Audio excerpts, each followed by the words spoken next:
Hey there, friends. I'm Jeff. I'm Dave. And I'm John. Friends, not film fans today. Friends over there in our listening universe. They're talking to us now, so they're friends. Love of Cinema, a pod in which we'll challenge one another to discuss movies, both new and old, with a strictly positive critical eye. That's right. And to avoid lazy negativity, we have decided to make this here episode a drinking game. So anytime you hear us say anything negative about each other, about this movie, you're going to hear this sound. That sound means that we have to take a drink, which is designed to keep us honest and not have a lot of fun saying nasty shit. So pour yourselves a glass and stand by to roll back to the 70s, just like the Supreme Court. What? Yeah, I went look there. what he did. Dave. This one's for the Supreme Court. Yeah, Fuck you, Supreme Court, you fucking piece of shit. Fucking institution. Go fuck yourself. God damn it. I'm not buzzing any of that. Anybody? No, fuck that shit. Yeah, anybody wants to know how we yeah. feel about that horse shit? Oh my God. So Anyway, much about let's it. pour one out for Yep. That was RBG's corpse rolling in fucking constant circles in her grave right I was now. like, yeah, I can't not say anything. I'm fucking mad. It's bullshit. Dude, you should But be mad. We should all be fucking mad. It's oh my God. I feel like people are listening to this for a little bit of escape, so we shouldn't really dwell on it too much. But yeah, Sure, let's talk about a horror movie. yeah, that's a slight shift. Well, for those of you who are new to our podcast, we try to keep it spoiler free for about 10 minutes or so that you can check in on our initial thoughts and reactions. What did we feel? What did we think? The shit that reviewers like to forget about and just dive right into chop. We are here to give you our thoughts unfiltered because I just saw the shit I literally just got back home 30 minutes ago, so I am fresh. Oh, sweet. You're going first. Okay, let's go. Did you take your notepad and pen into the theater? Did I take my notepad and pen? I did not take my notepad and pen. I'm about to because I don't like it. That tone, even though it is technically historically accurate. Okay, I'm going to send it over to John to shout our people out. John. We have a beer sponsor. His name is Carlos Barroso. You can find him on Instagram at cbarroso.beer. That's CBAROOZO.BEER. And all the music available on this fucking podcast from beginning to end, the entire time, every single episode is provided by the artist Dasein. That is Dasein. Head on over to Bandcamp. Follow the link in the show notes. It's going to be launching on Spotify and all the other platforms pretty fucking soon. So download that music. All right, guys. Don't invite him to parties, though. He ate my hamster once. He ate his hamster once. Ozzy and Dasein together at last. Guys, in 1978, did they get in fights every single day at school? Yeah, kind of. Was it literally like I don't know what it was like Dazed over and here. Confused? Yeah, I don't know what it was like over here, but like in my school, if you went like 3 days without someone chanting "fight," it was a slow week. And Yeah, Jeff, I think you just went to a really fucking waspy New Jersey school, you little bitch. They fucking fought at every other school in America. Not everybody that has this face went to my high. It's pretty waspy, I guess. Now that I think about it, yeah. I guess it was. This is public school. I know what you mean. It was really intense, but there was definitely a few kids like this poor kid in this movie who they got their fucking ass handed to them quite a bit. They were picked on a lot. Like, yeah, I used to be one of them. Yeah. Okay, Dave. Yeah, Dave used to be one of them. I got the Dave, shit were you kicked out of ever me at least. trapped in a basement by a man in a mask? Okay. All right. This movie's about you? Hold on a second. Dave, you want to come clean? You want to name any names? No. Black phone. G'day, cunt. For John bringing an Australian accent. Oh, that was Dave, but that was for John for bringing the Australian accent in. It was so good you thought it was me. Oh man. So like a lot of horror, scary thriller movies, there are definitely some kids. This is from the point of view of one kid, kind of two kids, but really one kid who is maybe getting in some fights that he didn't start, naturally. Can I right? stop you for 1 second? I just have to say one thing, like before we go into this, because this AMC Nicole Kidman thing's getting out of control. I'm starting to see it on TV now in my house. Like Nicole is invading my house now, which is the perfect place for this ad. Like, but then you go to the theater and you see it again before every movie, and it's like wearing the T-shirt of the band you're going to see. It's definitely Don't be that guy. I leaned over to Elizabeth yesterday. I was like, "How is this still going on?" I also noticed there was Points a for shot anyone in who it for recognizes that movie quote. There was a shot in it that I hadn't seen yet of her walking to the hallway before she enters the theater with like the theater numbers. Oh, this is the How director's many cut. edits of this thing are there? I mean, honestly, I was like, wow, there's still the coverage on this must have been incredible. And what contract did she have for them to extend it a year past where we thought, it was going to be? She didn't. She's not getting residuals. I'm convinced. And she's pissed about it. Why is she going to the back row in an empty theater? What the fuck is she doing back there? Is she that far Is it back? I the thought she had a back good row, view. or is Yeah, it there's the one, middle? there's one shot in the Yeah. one I saw today where she walks up to the second to back row. I'm like, what are you doing in the second to back row? The theater's full empty. year. I think they're just fucking with us now. I think they know what they're doing. Everybody's kind of having fun and going a little insane. There's always applause. I'm always I smile a little bit whenever it comes on now because I know somebody in the theater is going to say something or do something or boo it or cheer it or yeah. All right, let's get into back to the movie. Sorry. Yeah. Let's get into the Black Phone here, which, as I was referencing before, takes place in a very aggressive town, which is Any town USA. Suburban, any town. It is, right? They don't mention the town, do they? 1978. It's north of Denver. It's technically North North Denver. Yes, you're right. I just saw this and I already forgot. It opens with a baseball game. I will say that pitcher definitely balked a little bit. They should have given a base. So it opens with the baseball game. So a little Dazed and Confused, except this is more horrible, of course. After being abducted by a child killer and locked in a soundproof basement-like room, a 13-year-old boy starts receiving calls on a disconnected phone from the killer's previous victims. This movie was made by all the people who made Doctor Strange 1 and Sinister. So we're talking directed and co-written by Scott Derrickson, director of Doctor Strange. C. Robert Cargill is a writer, co-writer on this. Co-wrote the screenplays of Doctor Strange and Sinister. And then Joe Hill. Yeah, based on a short story by Joe Hill. It's not our first Joe Hill short story, right? He wrote Horns in the Tall Grass, Creep Show segments. So this guy's been around forever. That's new Creep Show. He hasn't been New around. Creep Show, yeah. He hasn't been around that long. It's Stephen King's son, so Yeah. Mm-hmm. yeah. So he's been living in the world since 2008, which is an eternity for all of the kids out there. Lock and Key. Yeah. Love that. Yes. All right. Good show. He went to USC.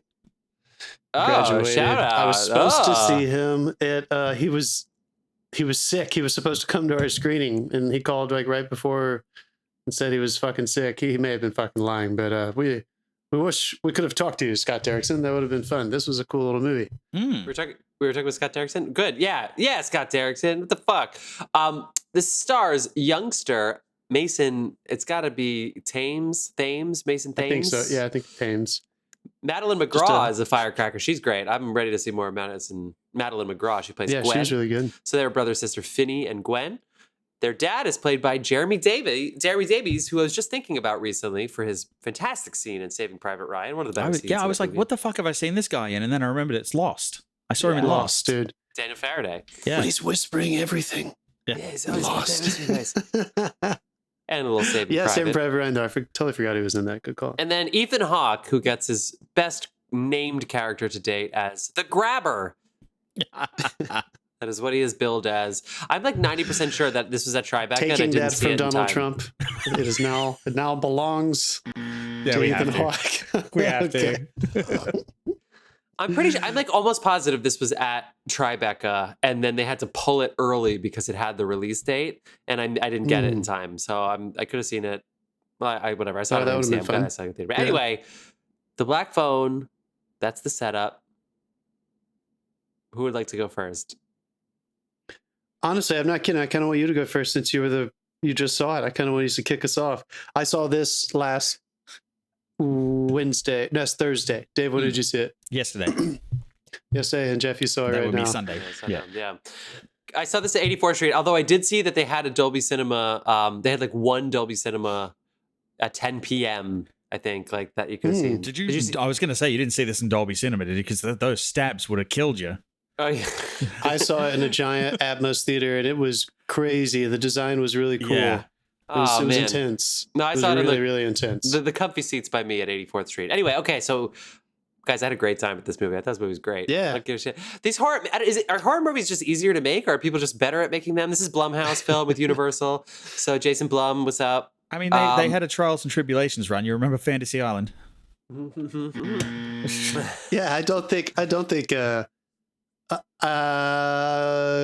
good horror, just like anything else, is probably difficult to make. But what's always cool about this style of horror, that kind of lower budget, it feels like an independent film. There's not ridiculous special effects or anything. When you give those to really good directors, they tend to do really fun things with them. The language is familiar. So you feel like you settle into them easy as an audience member. But when they check all those boxes, it works. It still works, I guess is the way we should put it. You don't need to, this genre doesn't really need to go the distance with all the new technology, the way some of these other genres are kind of being expected to. All right, well, you got to wow us in different ways now. Nope. I mean, you just got to give us a good story, some good characters, some good people to overcome their adversity, some good jump scares, and we'll probably be smiling by the end of it. In fact, I know like a lot of the horror prefers to rely on practical more than anything. I'm sure there was some set extensions in this, given that it was in the 70s, so it probably had some decent effects there that we didn't even see. Totally. But yeah, carry on, Jeff. There's something about when you can pull off, like if in Doctor Strange they were doing some of the jump scares that they did in this movie, which I don't even know if they were 100% necessary to do, but I'm really glad they did anyway. You know what I mean? Like it was so grounded, it was so simple, and it really all comes down to these two main characters, the brother and sister, that they just have this really interesting, compelling, just little in to this story. It's a very simple missing children story. What's going on? Ethan Hawke's called the grabber, and they even say that you're going to end up in a basement. So you sort of know what's going on. But just adding those little isms, just the little tiny bits of those two main characters just made it incredible. I really thought that when we got in the basement, because we got in kind of early, not to spoil too much about that, I kind of thought it would get a little mundane. But actually, for some reason, they were able to keep it really, really fresh, perhaps with the gimmick that was mentioned as well. But I don't know. I put a lot of that down to the editing. And I mean, the Friedrich Thorvald, who was the editor, also did Promising Young Woman and Sinister. Promising Young Woman, cool. Yeah. Fun. And yeah, they did their job perfectly, in my opinion. Yeah, I agree. I think one thing that we've already said they did a great job, but I think one thing that is essential to separating yourself from all the millions of, or hundreds of these low budget horror movies that we've all enjoyed over the years. There are cheesier, campier ones, and some of that is directorially influenced. But I think the main determining factor that's going to put you in another place is performance. Yeah. If these kids weren't so good, there are a couple scenes in here in the beginning that establish that Jeremy Davies is a very troubled, not necessarily a monster of a father, but he is definitely taking out his issues with their mother who has passed on their children, especially the daughter who might be touched by some kind of medium kind of ability. You learn that very quickly. Yeah. So there's abuse that is, won't ruin it now, but it gets tied back a little bit later with the way the abuse takes place. And yeah, well, on paper, you're like, oh, good, that's building enough of the character. It's letting us know that these aren't just kids who are affected by a kidnapper in their area. These are kids with very specific baggage, dealing with parental abuse and adults having this kind of towering influence over them. And like a good horror movie does, Stephen King kind of created this rule, I think, in a lot of ways. The child society is pretty much totally separate from the adult society. They kind of live in these two different worlds, which is always very effective and fun when you're doing a kid's movie. And all the performances were just there. I'm glad that Ethan Hawke is his friend. I know not everybody is crazy about him, but I think he's a strong actor, and he doesn't get to do a whole lot in this movie. And he still said, yeah, let's do it. I think that's why this works, because like I love this as well. Absolutely, for starters, I love the color. The color for me was phenomenal. It was like a combination of when your cinematographer, like your DP, sits down with your colorist, and like this was Brett Jugowitz from Scream and Stranger Things, sitting there working with Ines Simbor from the new Scream, and Scream 6, which is coming. Working with the colorist from Guardians of the Galaxy 2. So you've got two masters in their fields in there, and they like those, like, to get a look that says 70s but doesn't scream 70s is very hard. It takes a very fine touch, and they fucking nailed it. It's great. Sure. Straight away, I was in it. And then like couple that with the editing, and then you got these phenomenal performances from like Jeremy Davies, Madeleine McGraw, and Jeremy Davies. That scene you're talking about, where it like he basically is mean to her very brutally. Basically, he's mean to beats her. the shit out of her. Yeah. It hurt my soul. I know, to dude. watch Can you her. imagine directing that? Like, could I thought that's Madeline, and you got one more in you? it was, oh my god, yeah. Can we go again? But it was just Like, it was can we it go a wasn't little further? Why do you guys improv at the end just to see if anything else comes? It made me uncomfortable because not my only God, is her dude. reaction completely realistic and takes it to like a next level, Yeah. in his eyes is the apologetic knowledge that he knows he's being a bastard and he can't stop it. He can't help himself. And you get that from his character without even saying a word. Yeah. So good. I can't help it. I think it might help to think analogously about this. Very unlike Beverly's father in It, Yeah. who is still, he's, strictly antagonistic.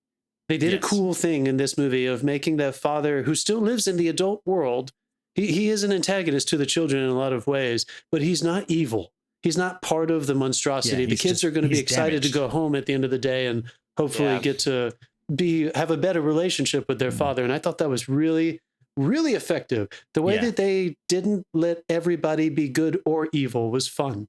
Yeah, Even from the very beginning, this movie opens up, I guess in the second or third scene, the brother and sister are going to school and they come upon this fight.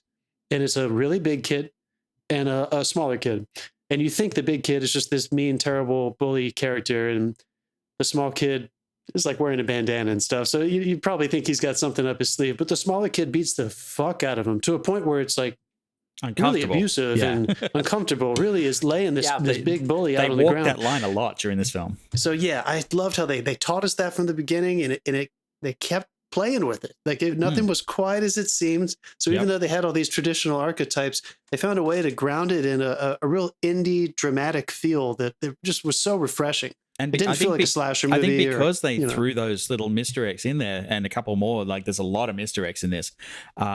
You don't know, like you're on your edge about whether he's actually going to make it out of this or not, whether it's going to end with, his death. I started considering the fact that maybe he's already dead.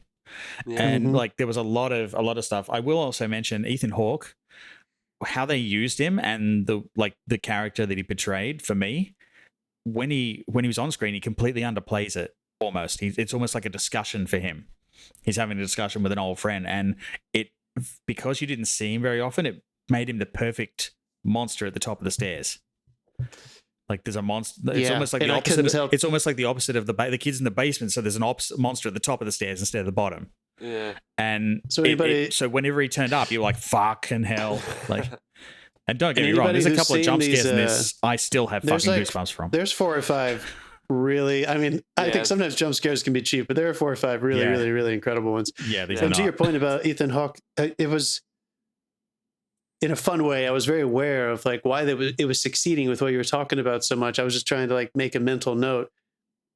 Anyone who has seen the posters or the trailer knows that he wears a mask through pretty much this entire film. So you already have an actor in a mask, which is fun. You kind of create a distance between them and whatever being they are becoming with the mask. But also they chose to almost never cover him in a close-up, which was so effective. He was always at a distance. It was either a medium or a wide medium or a wide. And it was just that adult that lives in that weird adult world that is even more hidden than most of the adults. And it just became more and more effective, even as he began to speak more and more. Like in a way, when he started talking to the kids after he was grabbing them, I was like, I hope this doesn't turn into some backstory sob fest of how Ethan Hawke's character was abused as a child. Like, I didn't want it to turn into I didn't want to know too much about him. And I think they fucking nailed that. You do not leave this theater feeling like this is about the murderer or about the. Yeah, I don't need to know anything else about it. Yeah. Don't need to. It works so well. That's the best rule. That's the rule Stephen King said. It's like the less you explain your villain, the less you tell people about your villain, the better the frightening stuff works. I think Joe is listening on bouncing on Daddy's knee. I think he had that drilled into him. When you're writing your child's as soon as he found out he was going to be a writer, he locked him in the basement and wouldn't let him out till he agreed to that. I wonder if the story's a biographical story.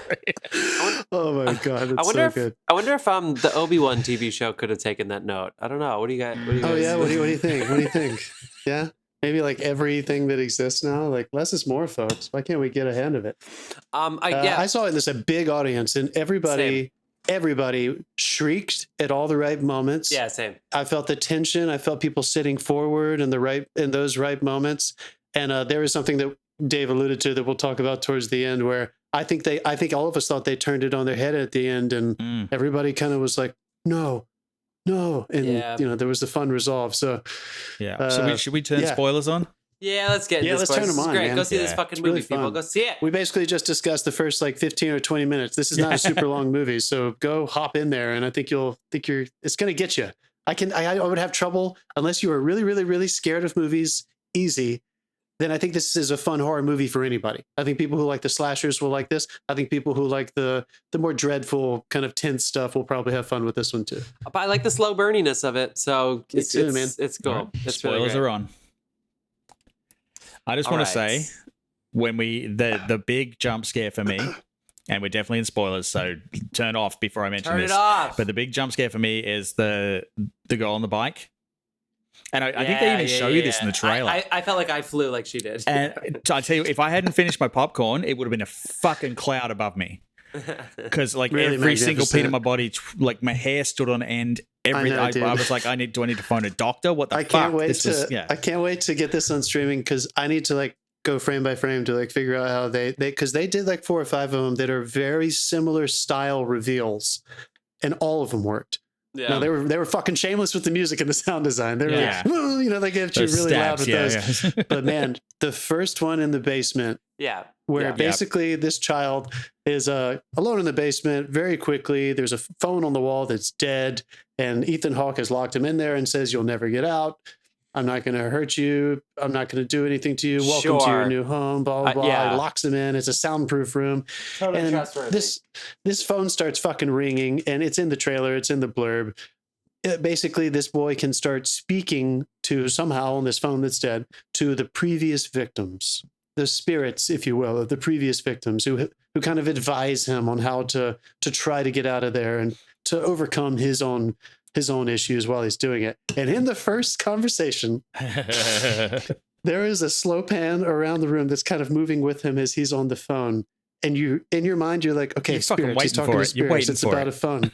And they just reveal the dead body of this boy who's like in spirit form talking to him in such a way that, like, I mean, everybody in my theater was like, ah! Like everybody like screamed out loud. What about man? the kid hanging in the air? Like that one get him? Because that got me. Every one of them, dude. Yeah. We could not. We thought we knew which one they were coming, and that every time it was a similar kind of effect each time. That one hanging in the air was the scariest one for me. Yeah, that fucked me up, dude. So creepy. And that was the closest one to like Scott Derrickson's like sinister aesthetic. Like it's a bowed body, like, you know, kind of bloody. Sinister's the movie where they wound you up and showed you nothing and nothing and nothing, and then when something finally did happen, I was like, and that's turned off until fucking daylight.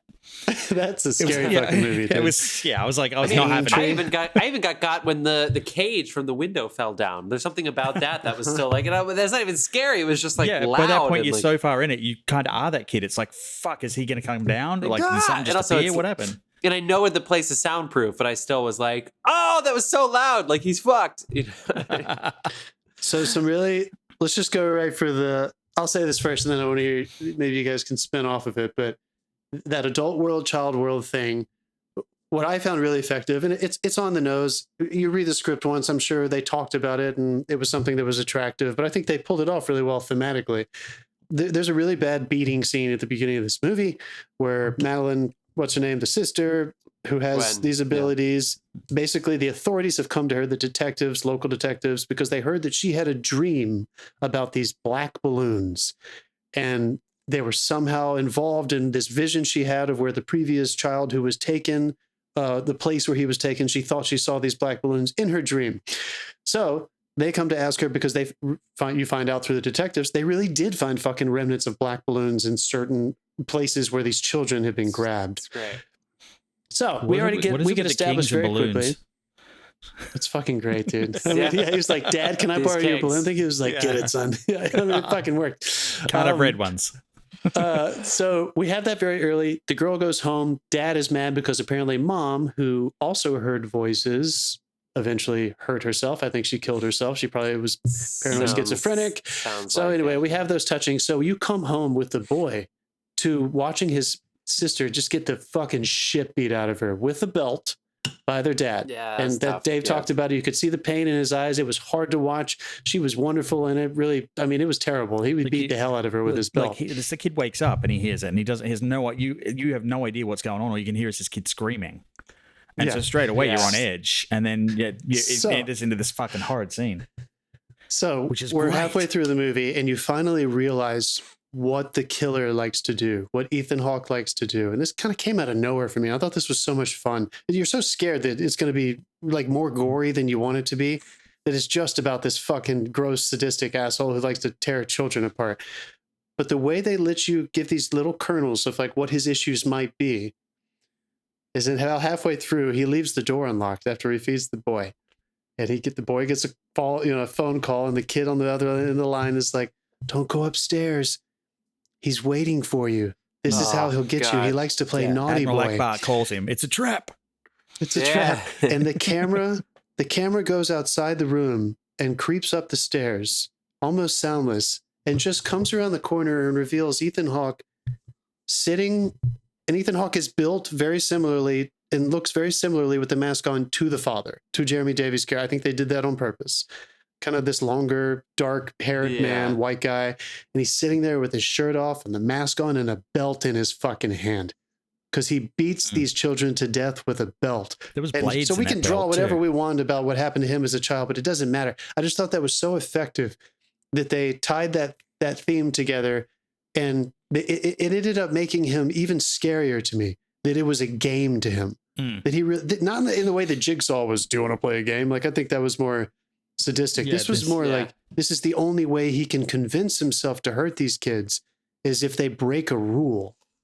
And I just thought that was, they have to be the naughty boy. That spoke so much to the whole children's society, the whole child dynamic. That's what most kids are so afraid of. It's totally out of their control. When adults say you broke the rule, there's nothing you can do about it. That's it. I just thought it really launched it for me. So from there on out, this movie took off. Yeah, how do you know that's a game? The door's fucking open.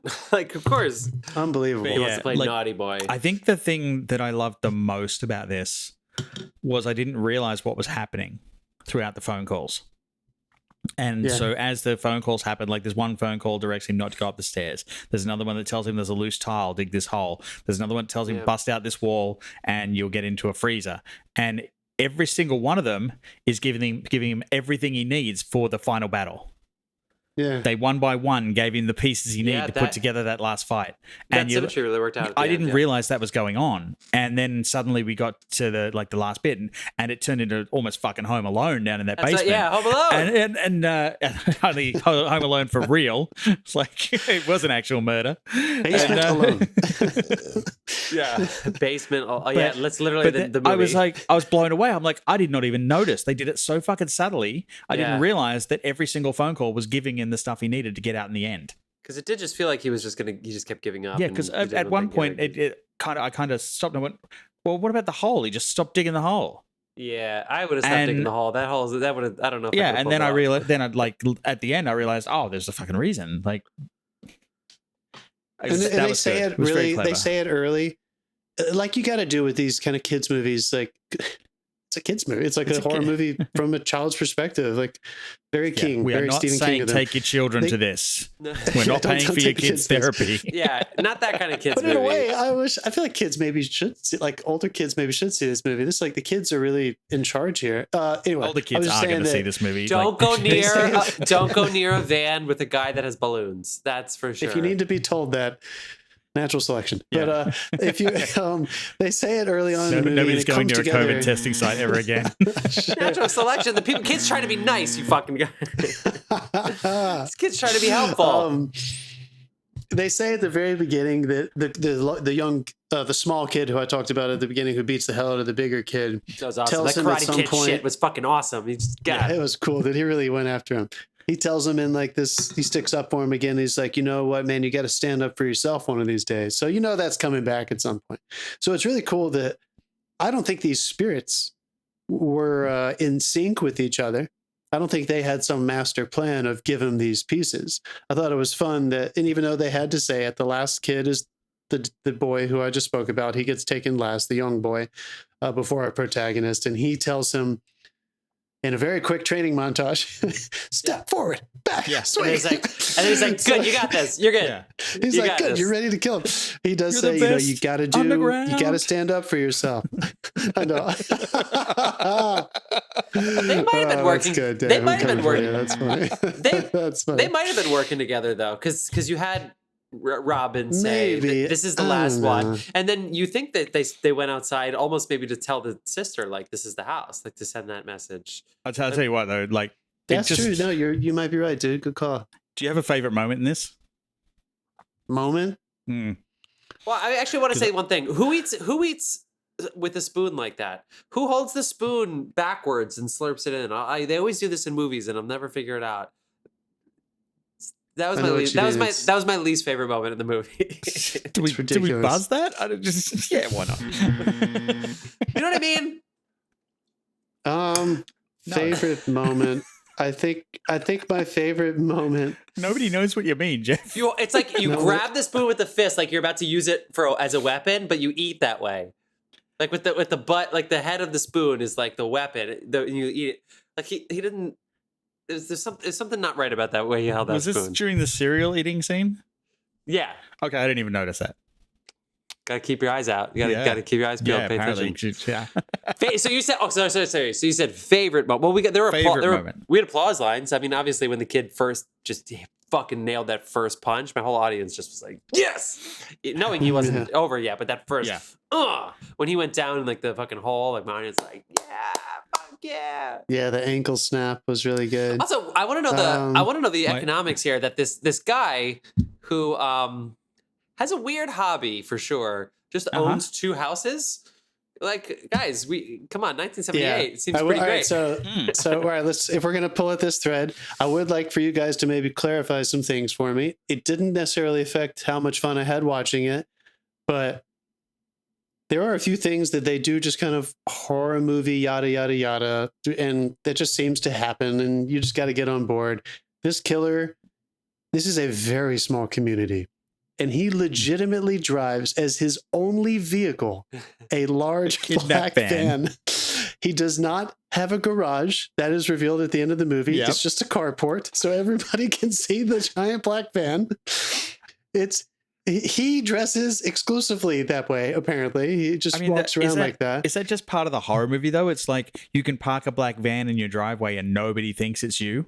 The adult thing? Maybe it is that adult child thing I was saying. That even though they did report that, like, watch out, kids, he drives a van, it's black. So they did say that on the news, which frustrated me a little bit. But what I wanted to get clarity from you guys was I am still a little bit confused about where he actually lived, which house. When the cops come...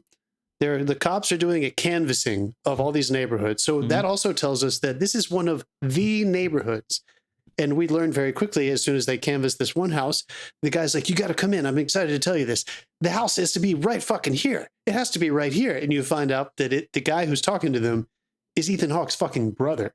Yeah. Eventually that gets revealed that is his brother. That was cool. Drop down into the basement from there. I was like, what? Okay. Really so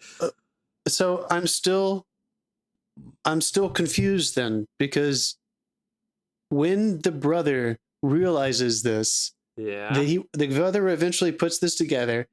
He is in the same house that he was in. Yeah. He walks around the corner and sees the basement door. Yeah. Now, we have seen that basement door in the sneak out scene. Yeah.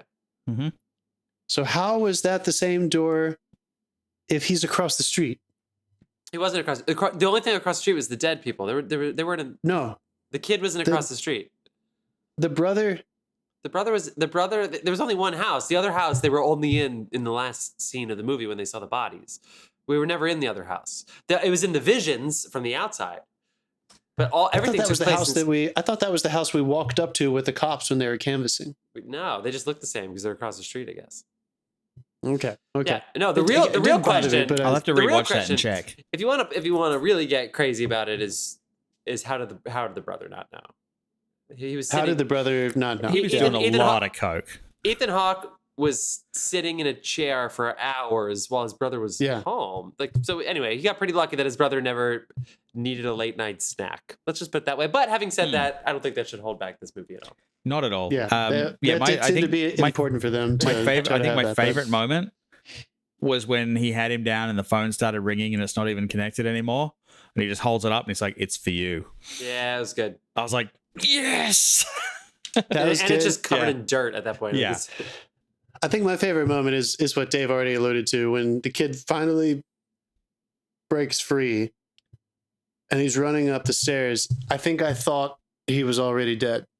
And I thought that this was going to be the girl's story, and it was going to be her realizing, and I thought maybe they were going to kick off like a franchise horror movie here, that she actually, I thought that was going to be the way she finally affirmed that she did have this ability, that her brother and all the spirits were going to guide her to help find other missing children and stuff. I don't know. I thought it was going to end up being her story, and he was going to run out, and I don't know what was going to happen, but they did a really good job of making me think that maybe that was going to happen.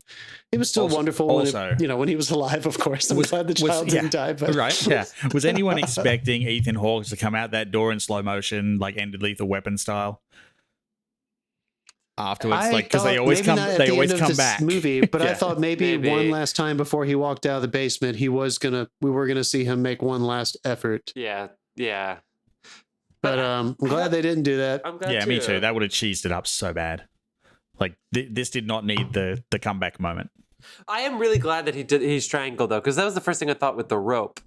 And I was like, well, maybe he could try to figure out. I was like, I don't know how to do that, but I'm really glad that he went full strangle and he didn't just try to run away. I was like, yeah, fucking strangle him. The broken neck was probably much, but I was like, yeah, fuck yeah. Oh, the last line before he did it. His arms are killer. Oh, right. He said it again. His arms, was it a pistol? No, his arms, mint. Mint. Your arm's mint. His arm is mint. Yeah. Your arm is mint. Yeah. Yeah, no, that was fun. That was good for me. This is a teeny tiny movie, and it's the Stephen King thing that I can't just praise enough. Like these tiny little worlds where anything can happen, and everybody feels like they can relate to them because they're so small. It's so refreshing. It's my favorite kind of story. We can't throw Stephen King around too much because all he did was fatherly guidance. He got him to. I know, but he raised that kid to be like this. He knows how to creep out children. Was it just me? I don't know for sure because I can't find anything about it anywhere and he's not credited. But I think Joe Hill did a walkthrough cameo in the background of one scene because I think I saw him. He had like beard and glass. Yeah, it was. I'm pretty sure he did a walkthrough because I just said don't mention Stephen King, but Stephen King used to do a cameo in every single one of his movies. Every single movie that was based on his book, he was a character somewhere. I didn't know that. Yeah. Not The Shining. Not The Shining, no. This started like later when they got to like the Stand miniseries and stuff like that. He does turn up in a couple of the earlier ones, but yeah, from a certain point, he's in every single one that's made. Even Sleepwalkers, the one that was made just for movie. I gotta find him in It. I saw It like 4 times. I don't remember, but okay. I don't think we answered the other favorite moments. You don't remember him in It? He's the ancient man who sells him the bike when he goes back. He runs the pawn shop, and he looks like he's a skeleton. Poor Steven. Right. He's so old looking in that scene, but he plays the guy who runs the pawn shop who sells him the bike. I take it back. Did you say your favorite scene, John? When he's going up and you think he might be dead. Yeah. Just the final escape. My favorite scene is probably... I like the daughter a lot. So the kids... Kids cursing. She was MVP. She was absolute MVP in this movie. Kids cursing is always going to be funny, but I think just the take where she was like, "What the fuck, Jesus?" That's probably my favorite scene. Yeah. I mean, that whole scene was great. Her fight scene was awesome too. It wasn't too much. She wasn't a superhero. I also love that she clocked the kid in the head with the rock. He's going over and lean against the fence. She gets the shit kicked out of her. She goes and leans the fence next to the kid. She's just clocked with the rock. It's like, obviously, this is you're out of the fight area. And she just like looked at him and just like, she sees blood gushing out of his face. And then she just like looks back. She doesn't say like, you should go to the hospital. She's just like, here we are. Yeah. So I would say effective. I think That. Sorry, go ahead. That's it. What the fuck, Jesus? Also, those maze of chain link fences bring back memories to me for some reason. Of course. I mean, that looks like they filmed it. When I was looking at this thing, I was like, that looks like fucking North Carolina. And no surprise, they shot this whole thing in Wilmington. So I was like, oh, great. Yeah. Okay. Yep. So shout out to Wilmington Studios over there. They haven't filmed any movies there in a while.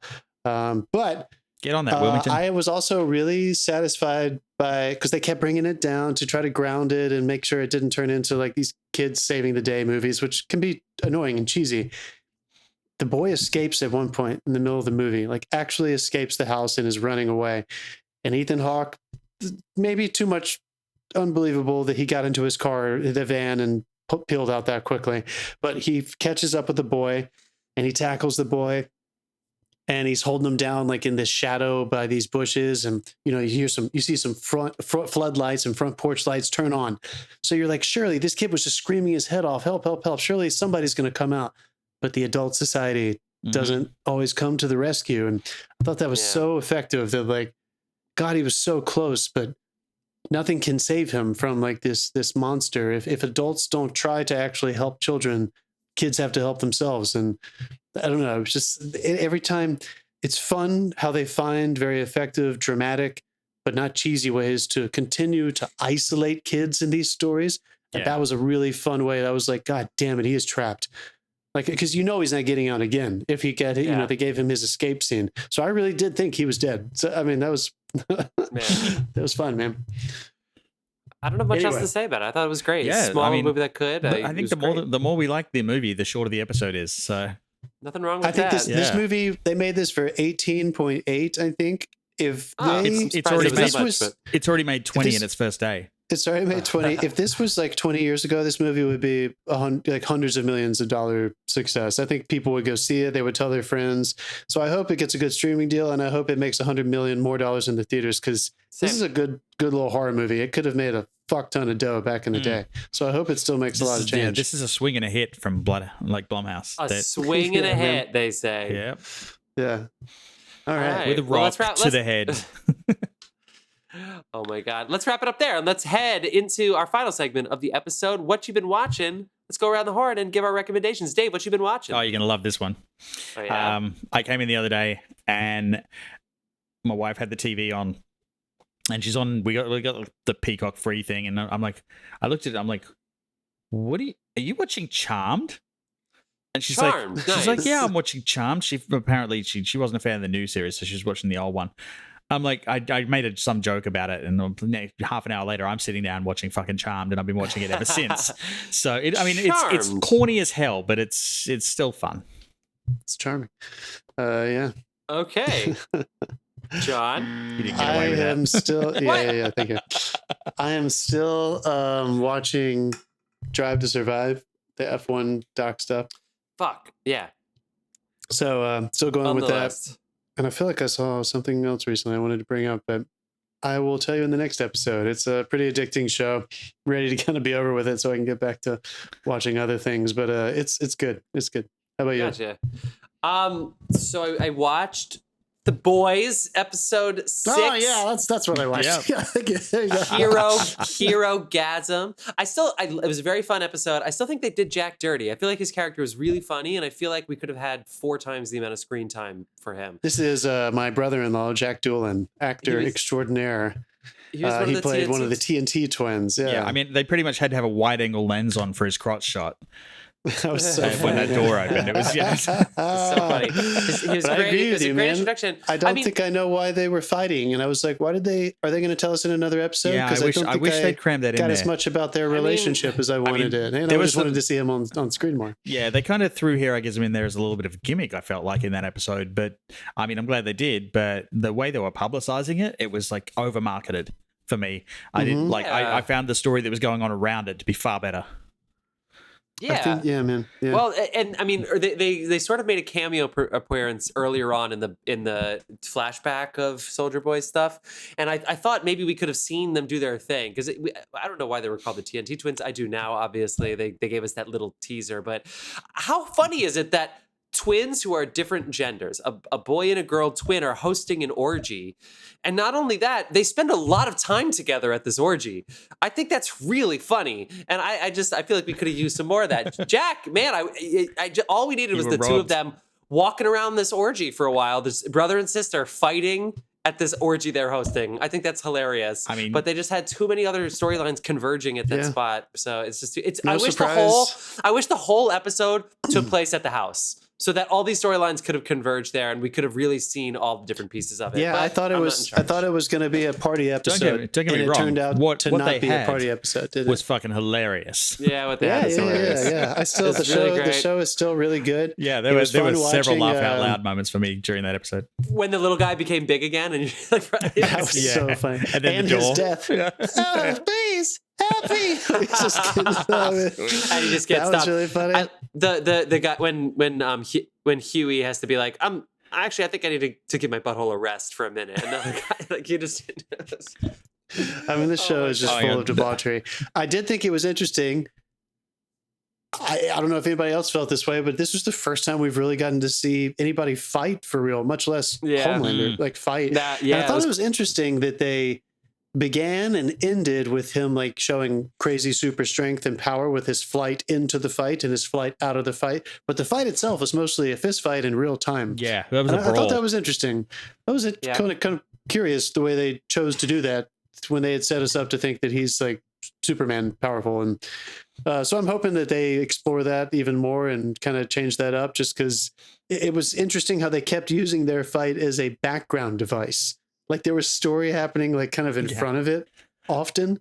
And I'm excited to see where they go with it. I'll be interested to see where that character goes with it, because this is the first time he's almost lost a fight.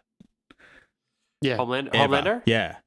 Yeah, it is interesting too that the temp V makes you as strong as the strongest of the V too. I thought that was we'll see. Weird too. Yeah, I didn't understand that either. Anyway, if we're being honest, okay. I thought that was a thread. But I'm very curious to see where they're going to go, because they made a very bold choice at the end of it, and so we have to deal with the consequences. Unlike Star Wars, which would never have to deal with that, they would end it that way and then say, "Let's just." Have you guys been following Vought International on Twitter? No. Vought International on Twitter is posting as if it's real. Yeah. It's posting as if it's real. They were congratulating Starlight on all of her Instagram followers this week. Did they make any SCOTUS tweets? Did they go there with some dark political tweets? They haven't touched on that, I don't think. They should have. Yeah. Vought. Well, we began with it. We might as well end with it. Well, Supreme Court, wait. fuck yourself. No, and I saw fucking. I lost my buzzer. It's gone. I don't know what happened to my page. I saw the finale to Obi-Wan. It's over. I made it all the way through. Oh yeah, what'd you think, Jeff? Proud of myself. I thought it was, given the show given the show that I watched, it was fine. Nice. It was fine. That was as much. Yeah, that's as gushy as you're gonna get. As good as you're gonna get from Jeff. Look. Does it sort of? Okay, I took my drink. Get that fucking out of there. Does it call? Is it a little curious that the whole idea of the Luke Skywalker thing is that his life was worthless and he was a loser and he didn't know he was anybody because he just lived in the desert? And then all of a sudden, except for this one time in his life where this woman with a fucking lightsaber showed up and tried to murder him and chase him into the hills while his family got out fucking Christopher Kyle, like American Sniper shit to like fucking gun down this woman with the lightsaber. I kind of forgot that part of the Luke Skywalker saga. They pulled a Last Starfighter. You had a terrible nightmare. That's it. Yeah, sure. So, but all things, yeah, but that's okay. You know, I do think that because they're gonna try to do something, whether it's a Vader show or whether it's another. I doubt Ewan McGregor would come back, but the woman that was after him is getting her own spinoff. Yeah, that's why I didn't need her that much in this episode, in this fucking show. I knew she was going to get her own spinoff, so why did she take over his whole show? She already has her own backstory from the fucking animated movies. I didn't need her that much in this. What she did in this final episode, she was just a hunter. And then she had a monologue at the end. That's it. I didn't need any fucking else. It was ridiculous. Also, if people know who these kids are, how did Vader not know they were his fucking kids? He was in the same building as Leia, and he didn't know that I thought this was a fine show. I'm looking forward to Taika Waititi's Star Wars, because he said he's going to take it away from, like, you're not going to have any recognizable characters in it. He's like, if you want the universe to expand, you're going to have to expand the universe, like, and have characters that are fresh. So I'm looking forward to that. Good. Get fresh characters. We're done with the old guys, because you can't have Vader be like, Obi-Wan's here. I can feel him. My daughter is here too, but can't feel her. We can't. They can't keep doing that to us. They're treating us like we're stupid, and they can't do it. He can only feel him if they're connected to the Force, and she wasn't. Oh yeah, you watched this show too, and you're saying that she wasn't connected to the Force. Very curious. She doesn't get connected to the Force till she's in her like 20s. Oh yeah, so she kisses her brother. Yeah. Okay, that was supposed to be when they're 18. I found my buzzer again. And then having Obi-Wan fight Vader for the second time. By the way, they cut away from that fight again, which is never a good sign when you have the ultimate fight, which was shot so well. I'm sure you loved the way it was shot. It looked amazing. I did. But they cut away from it, which proved that the stakes didn't mean anything because we knew that they both survived. And what's even worse is not only did you know that they were both going to live, which really takes it out of the lightsaber battle when you know nothing's going to happen, that here they are fighting with lasers, but it doesn't really matter because they're both going to be fine. It makes it worse when this whole series is about how Anakin killed a bunch of children, and that was Reese's story. And then Obi-Wan sees Vader like hurting on the ground. Well, first Vader sees Obi-Wan, and he instead of killing him, he's like, there. I made you discomforted now, so I'm going to walk away. It's like, okay, that's kind of a cheap move. But then later, to have Obi-Wan come back and win the fight but not kill Vader, it kind of feels like if Hitler's mentor in World War II was like, you should stop it, and then walked away. It's like, you should probably finish the job if he's that bad of a person. I don't know. It felt like, you know when you finish beating off, and it's like... And then you realize you're just like in your... Why did I get buzzed? Sorry. And then you realize like... You can see me beating off? And then you realize you're like, oh, it's just me in this chair. And then you just have to like wipe it off, clean up, and get back to reality. I feel like that's what like it's like when these battles end. And it's like, well, we knew that was going to happen. So it's good job, team. Anyway, other's yeah, it was fine. If this show, if it sounds like... I did not know that he encountered Vader as much as he did, but listening to you guys, I've heard other people talk about it too.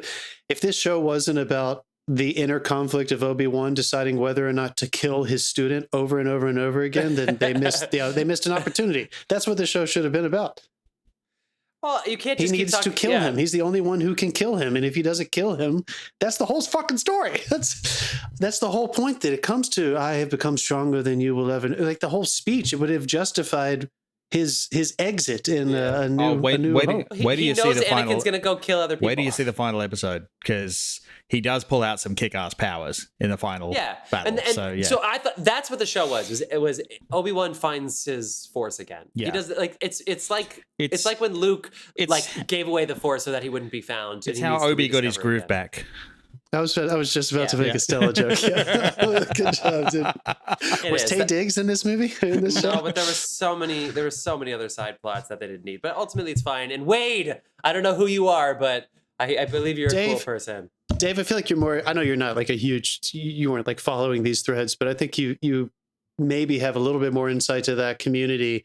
Do you feel like sometimes shows in the LucasArts world, the Disney world, the Marvel world, do you feel like sometimes they write these shows and bring in certain characters, kind of thinking of it as pasta against a wall, and then they try to keep their ear to the ground. And if certain if enough fans are reacting to a certain character, they kind of do that intentionally, just like, all right, we're getting a lot of traction with that person. Maybe we can turn it into a spinoff.